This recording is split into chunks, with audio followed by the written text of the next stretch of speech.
The cells that have developed in our body, they found a method, a way of how to connect and complete each other. The still vegetative and animate, they somehow relatively complete each other. So why can't we? The entire universe is in a form where the negative and positive forces are completing each other, besides human beings. We see that even in our body, in all of the physical laws, laws of chemistry, everywhere, there's the positive force and against it the negative force. It's only called positive and negative. You can call it however you want, but they're opposed forces. And they know how to connect between them in order to build better states, specifically as a result of their connection. But we don't. We don't, so let's see, what are we lacking? What? We're lacking the positive force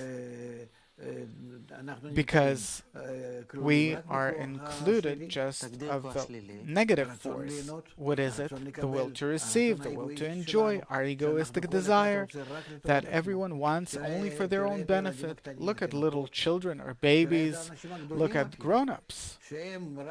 They're only acting out as if they're, nice, that they care for others, but actually it's all for their own benefit, and a person doesn't understand anything besides that. Only someone who's less developed does it publicly, and someone more developed does it more subtly. So it's human nature. True, human nature, the original human nature. Now the question is it possible to add to this original human nature a second nature, the positive force, the force that connects us, that allows us to treat each other nicely, to love each other, feel love towards each other, where we feel that we can connect into one system. What force can connect us? It exists in nature. Only we have to invoke it upon ourselves. And suppose it appears, and it'll come, and it'll try to connect me and you, and we have opposite opinions. You're right, I'm left. It doesn't matter right or left. Like plus and minus will complete each other. And what will we do as a nation according to the plus, minus, right, left, what? We'll build systems that all work correctly. What do you mean correctly? I think that correct is right, you think that correct is left.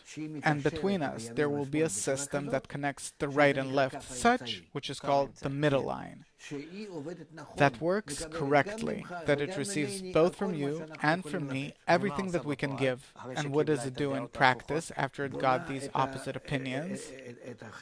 It builds society in a way that both the left and the right have a place to express themselves and work for the benefit of society.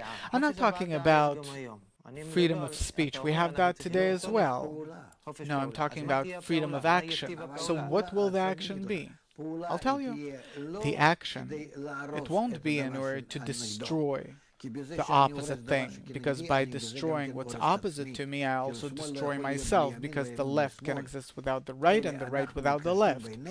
But we connect between us, in a way that there's resistance, collision, and we build a system where out of this system, both the right and the left operate like a resistor in an electrical system or electronical system. Like in an engine, you have plus and minus, and the engine's turning. Why?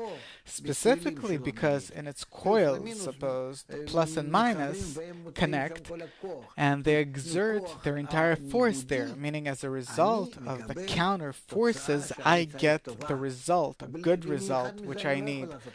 With one of them, I can't do anything. With minus, without plus, or plus without minus, but specifically by connecting them to the resistance.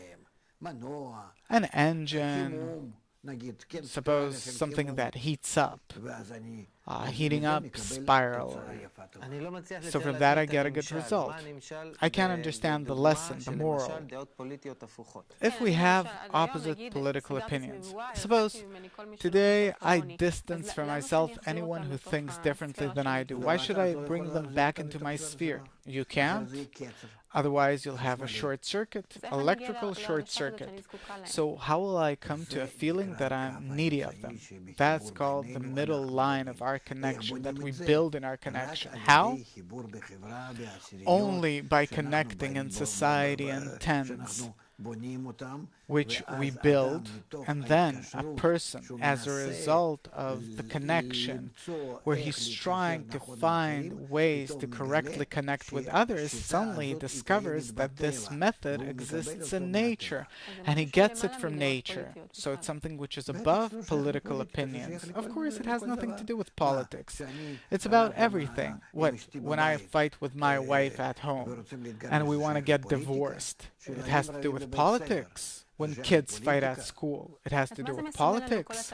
So what does this entire process that's going on with the Western societies of separation, what does it symbolize? The entire separation, which is so conspicuous now, it has to bring us to search for a solution, and the solution is for us to get into special circles, like the wisdom of Kabbalah explains, and get the method of connection from there. The entire wisdom of Kabbalah is the method of connection, and therefore we're in such an age where it's becoming revealed in order to show us how to correctly connect and build a magnificent society. And why will I feel that I need the other people? You won't be able to live in any other way. Soon we'll reach a state where we will practically eat each other. You see what's going on in the US now, how the contradiction is becoming more and more revealed. They can't agree. The liberals, they're so nice and kind. They're ready to burn anyone who's against them. Where are those pretty words that you always said? Where's the pluralism? The complete opposite to what they were saying. What does it mean? That a person's ego is surfacing and nothing can help. So we are undergoing a process of getting to know our ego. Yes, in order to understand that we have no choice. And neither Trump, nor Sanders, nor the nice lady, so to speak, nor Hussein Obama, nor anyone else. But we have to understand that we have to connect above all these differences. This is what we have to learn from the wisdom of Kabbalah. We'll learn how to do it, and we'll build a good life and a good world for ourselves. Eventually, we have to come to that. It's a part of nature's plan, and we have to learn how to do it.